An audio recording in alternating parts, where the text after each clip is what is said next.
So here's a question asking about percentage yield. 2.3 grams of sodium react with an excess of chlorine, forming 3.74 grams of sodium chloride. What is the percentage yield? I think the very first thing that we should do is write a balanced formula for this.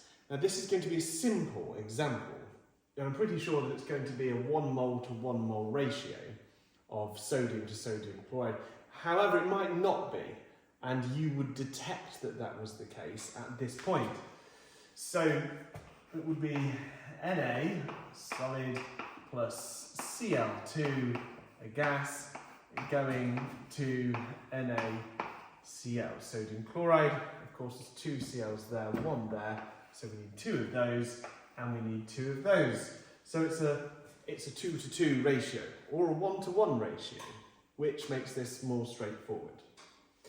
So the next thing I want to do is find out how many moles of sodium are involved in this reaction. So if you remember that the number of moles is found by the sample mass divided by the molar mass. The sample mass was 2.30, and sodium has a mass, having a look, of 23. So it is 23. Oh, that's handy, isn't it? So 2.3 divided by 23, it's 0.1 moles. So we'll just check our arithmetic on the calculator, as we always do. So 2.3 divided by 23, it's 0.1. So it's 0.1 moles of this. How many moles do we have of this? So we run the calculation again. So n in this case would be equal to 3.74 divided by the molar mass of sodium chloride, which would be 23 plus the molar mass of chlorine, which is 35.5. 35.5. So how many moles? So we do 3.74 divided by 23 plus 35.5, and it comes out as 0.06 moles. So how do we process the percentage yield part of this? Well, it comes out of this. The percentage yield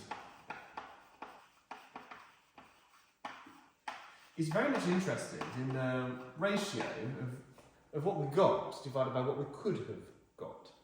So the actual yield would go on the top, divided by the theoretical yield in terms of like how much it was the potential theoretical